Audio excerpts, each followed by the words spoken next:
Hi ಎಲ್ರಿಗೂ ನಮಸ್ಕಾರ. Short ವಿಡಿಯೋದಲ್ಲಿ ಎಲ್ಲರೂ ಕೇಳಿದ್ರಿ ಜೋಳದ ರೊಟ್ಟಿ ಹಾಗೆ ಕಹಿ ಇಲ್ಲದೆ ಹಾಗಲಕಾಯಿ ಪಲ್ಯ ಹೇಗೆ ಮಾಡೋದು ಅಂತ.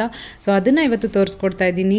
ಮೊದಲಿಗೆ ನೀರಿಟ್ಟು ಅದು ಕುದ್ದ ಮೇಲೆ ಚೆನ್ನಾಗಿ ಕುದಿಬೇಕು. ಆಗ ಗ್ಯಾಸ್ ಆಫ್ ಮಾಡಿ ನಿಮಗೆ ಎಷ್ಟು ಬೇಕೋ ಅಷ್ಟು ಹಿಟ್ಟನ್ನು ಹಾಕ್ಕೊಳ್ಬೇಕು. ಅದು ನೀರು ಕ್ವಾಂಟಿಟಿ ಹೇಗಿರುತ್ತೋ ಅದ್ರ ಮೇಲೆ ಡಿಪೆಂಡ್ ಆಗುತ್ತೆ. ನಿಮ್ಗೆ ಗೊತ್ತಾಗುತ್ತೆ ಒಂದು ಮುದ್ದೆ ಕನ್ಸಿಸ್ಟೆನ್ಸಿ ಬರಬೇಕು.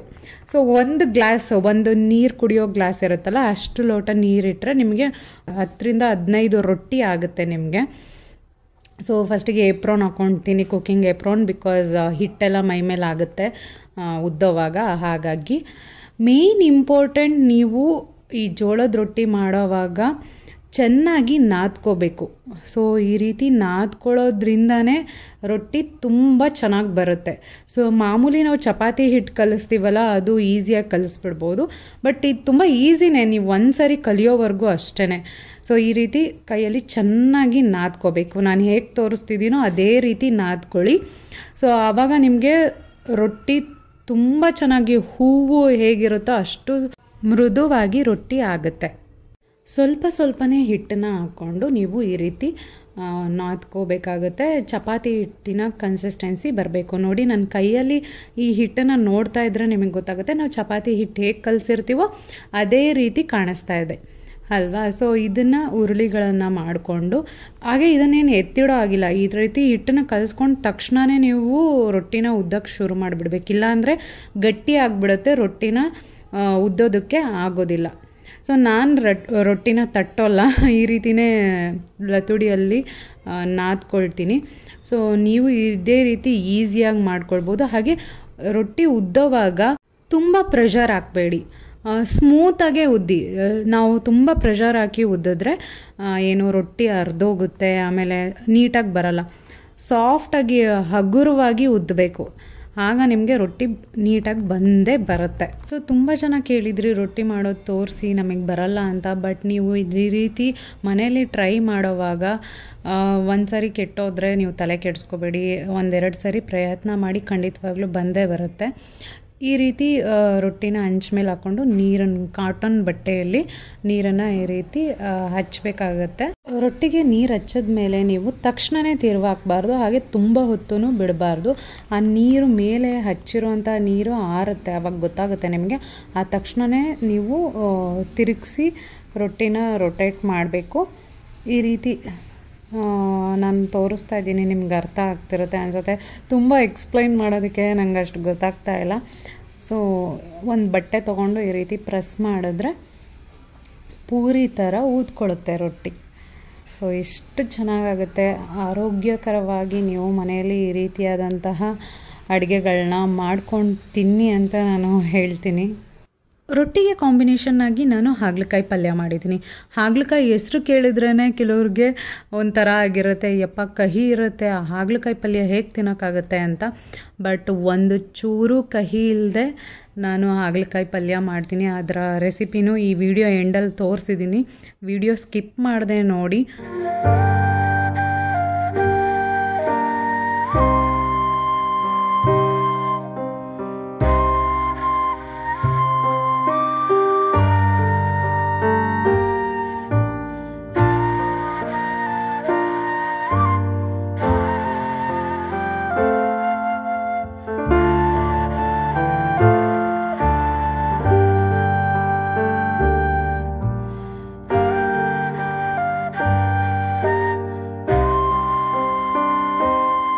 ಈಗ ಹಾಗಲಕಾಯಿ ಪಲ್ಯ ಮಾಡೋವಂಥ ರೆಸಿಪಿ ಒಂದು ಚೂರು ಕಹಿ ಇಲ್ದಲೆ, ಹಾಗೆ ನಿಮ್ಮ ಆರೋಗ್ಯ ಜೊತೆಗೆ ನಿಮ್ಮ ಸ್ಕಿನ್ ಹೆಲ್ತ್ ಕೂಡ ತುಂಬಾ ಚೆನ್ನಾಗಿರುತ್ತೆ ಅಂತಲೇ ಹೇಳ್ಬೋದು. ಮೊದಲಿಗೆ ಎಣ್ಣೆ ಇಟ್ಟು ಅದಕ್ಕೆ ನೀವು ಎಣ್ಣೆ ಕಾಯೋಕ್ಕಿಂತ ಮುಂಚೆನೇ ನೀವು ಇದನ್ನು ಹಾಗಲಕಾಯಿನ ಹಾಕ್ಕೊಳ್ಬೇಕಾಗತ್ತೆ.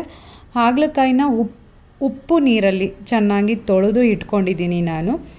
ಸೊ ಅದನ್ನು ಈಗ ಬಾಣಲಿಗೆ ಹಾಕ್ತಾಯಿದ್ದೀನಿ. ಸ್ವಲ್ಪ ಎಣ್ಣೆ ಹಾಕ್ಬಿಟ್ಟು ನೀವು ಫ್ರೈ ಮಾಡ್ಕೊಳ್ಬೇಕಾಗತ್ತೆ.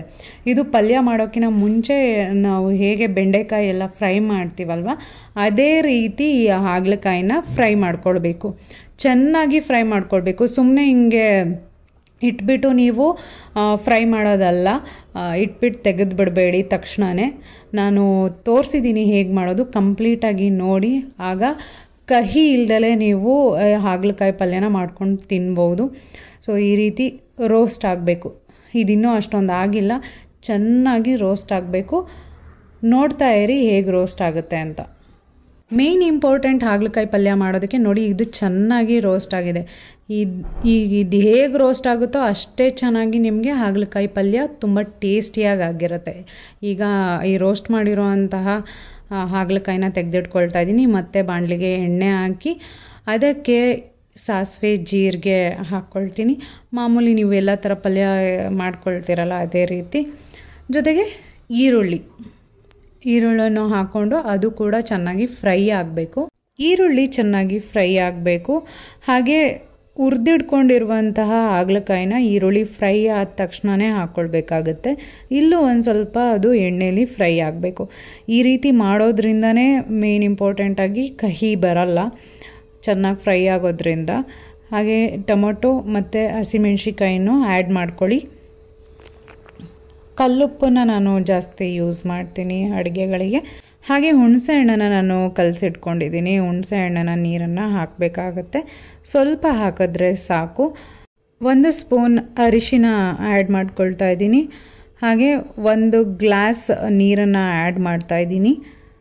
ಇದು ಚೆನ್ನಾಗಿ ಕುದಿಬೇಕು. ಹೀಗೆ ಬಾಯ್ಲ್ ಆಗ್ತಾ ಇರುವಾಗಲೇ ನೀವು ಸಾಂಬಾರು ಪುಡಿ, ನಿಮ್ಮ ಮನೆಯಲ್ಲಿ ಏನಿರುತ್ತೋ ಆ ಸಾಂಬಾರು ಪುಡಿ ಆ್ಯಡ್ ಮಾಡ್ಕೊಳ್ಳಿ. ಹಾಗೆ 1 ಸ್ಪೂನ್ ಖಾರದ ಪುಡಿ, ನಿಮಗೆ ಖಾರ ಎಷ್ಟು ಬೇಕೋ ಅಷ್ಟು ಖಾರದ ಪುಡಿ ಹಾಕ್ಕೊಳ್ಳಿ. ಹಾಗೆ ಇದು ಚಟ್ನಿ ಪುಡಿ, ನಮ್ಮ ಕಡೆ ಶೇಂಗಾ ಚಟ್ನಿ ಅಂತ ಹೇಳ್ತೀವಿ, ಅದರ ಪುಡಿ ಮಾಡಿಟ್ಕೊಂಡಿರ್ತೀವಿ. ಆ ಶೇಂಗಾ ಚಟ್ನಿ ಪುಡಿನ ನಾನು ಆ್ಯಡ್ ಮಾಡ್ಕೊಳ್ತಾ ಇದ್ದೀನಿ. ಇದು ಹಾಕೋದ್ರಿಂದ ಸಖತ್ ಟೇಸ್ಟಿಯಾಗಿರುತ್ತೆ ಪಲ್ಯ. ಎಲ್ಲ ಪಲ್ಯಕ್ಕೂ ಹಾಕಲ್ಲ, ಅವರೆಕಾಳು ಪಲ್ಯ ಮತ್ತು ಈ ಥರದ್ದು ಎಣ್ಗಾಯಿ ಆ ಥರದಕ್ಕೆಲ್ಲ ಹಾಕ್ತೀವಿ. ಮೇನ್ ಇಂಪಾರ್ಟೆಂಟಾಗಿ ಇದು ನನ್ನ ಸೀಕ್ರೆಟ್. ನಮ್ಮ ದಾವಣಗೆರೆ ಕಡೆ ಎಲ್ಲ ಇದನ್ನು ಈ ಪೌಡ್ರನ್ನ ಹಾಕ್ತಾರೆ. ಇದೇನೂ ಅಲ್ಲ, ಹುರ್ಗಡ್ಲೆನ ಮತ್ತು ಜೀರಿಗೆನ ಮಿಕ್ಸಿಲಿ ಗ್ರೈಂಡ್ ಮಾಡಿ ಆ ಪೌಡ್ರ್ ಮಾಡಿಟ್ಕೊಂಡಿರ್ತೀವಿ, ಅದನ್ನು ಹಾಕ್ತೀವಿ. ತುಂಬ ತಿಕ್ಕಾಗಿ ಬರುತ್ತೆ, ಟೇಸ್ಟ್ ಅಂತೂ ಸೂಪರಾಗಿರುತ್ತೆ. ಇದನ್ನು ಎಲ್ಲ ಪಲ್ಯಗಳಿಗೂ ನೀವು ಹಾಕ್ಬೋದು, ತಿಕ್ನೆಸ್ ಕೊಡುತ್ತೆ, ಹಾಗೆ ಟೇಸ್ಟು ಕೂಡ ಇರುತ್ತೆ. ಈಗ ಹಾಗಲಕಾಯಿ ಪಲ್ಯ ರೆಡಿ ಆಗಿದೆ. ಎಷ್ಟು ಸಖತ್ತಾಗಿರುತ್ತೆ, ನೀವು ಒಂದ್ಸರಿ ಮನೇಲಿ ಮಾಡ್ಕೊಳ್ಳೇಬೇಕು. ಅಡುಗೆ ಮನೇಲಿ ಹೆಣ್ಮಕ್ಳು ಅಡುಗೆ ಮಾಡ್ತಾನೆ ಹೊಟ್ಟೆ ಹಸ್ದೋಗಿರುತ್ತೆ. ಅದರಲ್ಲೂ ನನಗಂತೂ ಇನ್ನೂ ತುಂಬ ಹೊಟ್ಟೆ ಹಸಿತಾ ಇದೆ, ಊಟ ಮಾಡಲೇಬೇಕು ಇವಾಗ. ಇಲ್ಲ, ಸ್ವಲ್ಪ ಕ್ಲೀನ್ ಮಾಡಿ ಈಗ ನಾನು ಊಟಕ್ಕೆ ಕೂತ್ಕೊಳ್ತೀನಿ. ಪಲ್ಯ ನೋಡಿ ಆ ಫ್ಲೇವರ್. ನಾನು ಎಲ್ಲ ಪಲ್ಯವೂ ಇದೇ ರೀತಿ ಮಾಡೋದು, ಬಟ್ ಯಾವುದನ್ನು ರೋಸ್ಟ್ ಮಾಡ್ಕೊಳಲ್ಲ. ಹಾಗಲಕಾಯಿ ಪಲ್ಯ ಮತ್ತು ಬೆಂಡೆಕಾಯಿ ಇದನ್ನು ಮಾತ್ರ ಈ ರೀತಿ ರೋಸ್ಟ್ ಮಾಡ್ಕೊಳ್ತೀನಿ. ಸೇಮ್ ಇಂಗ್ರೀಡಿಯೆಂಟ್ ಇರುತ್ತೆ ಅಷ್ಟೇ. ಬಿಸಿ ಬಿಸಿಯಾದ ರೊಟ್ಟಿ ಜೊತೆಗೆ ಬೆಣ್ಣೆ, ರೊಟ್ಟಿ ಬೆಣ್ಣೆ ಕಾಂಬಿನೇಷನ್, ವಾವ್, ಏನು ಸಖತ್ತಾಗಿರುತ್ತೆ ಅಲ್ವಾ. ದಾವಣಗೆರೆ ಹುಡುಗಿಯಾಗಿ ಬೆಣ್ಣೆ ತಿಂದಲೇ ಇರೋಕ್ಕಾಗತ್ತಾ?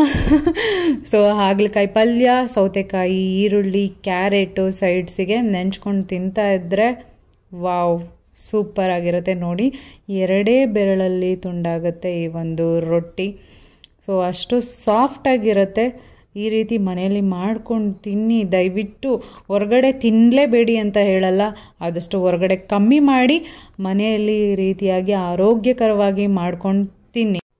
ತುಂಬ ಜನ ನನಗೆ ಕೇಳ್ತಾ ಇರ್ತೀರಾ, ಕಮೆಂಟ್ ಮಾಡ್ತಾ ಇರ್ತೀರಾ, ನಿಮ್ಮ ಸ್ಕಿನ್ ಎಷ್ಟು ಚೆನ್ನಾಗಿದೆ, ನಿಮ್ಮ ಹೆಲ್ತಿ ಲೈಫ್ ತುಂಬ ಚೆನ್ನಾಗಿದೆ ಅಂತ.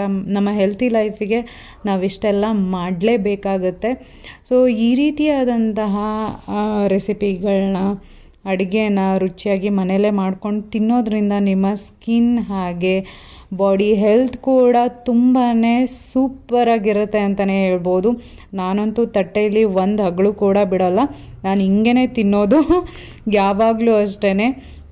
ಬರೀ ನಾನಷ್ಟೇ ಅಲ್ಲ ನೋಡಿ, ಹಿಂದೆ ನನ್ನ ತಮ್ಮ ಕೂಡ ಬರ್ತಾ ಇದ್ದಾನೆ, ಇಡೀ ಫ್ಯಾಮಿಲಿಯವರು ಕೂಡ ನಾವು ಇದೇ ರೀತಿಯಾಗಿ ಊಟ ಮಾಡೋದು ನೋಡಿ. ಹಾಗಲಕಾಯಿ ಪಲ್ಯ ಒಂದು ಚೂರು ಕಹಿ ಇಲ್ಲ ಅನ್ನೋದಕ್ಕೆ ರಿಸಲ್ಟ್ ನಮ್ಮಿಬ್ಬರ ಕೈಯಲ್ಲಿರೋ ತಟ್ಟೆ ನೋಡಿದ್ರೇ ನಿಮಗೆ ಗೊತ್ತಾಗಿರುತ್ತೆ ಅಂದ್ಕೊಳ್ತೀನಿ. ನೆಕ್ಸ್ಟ್ ವಿಡಿಯೋದಲ್ಲಿ ನಾನು ನಿಮ್ಮನ್ನ ಭೇಟಿ ಆಗ್ತೀನಿ. ಅಲ್ಲಿವರೆಗೂ ಲವ್ ಯು ಆಲ್, ಬಾಯ್.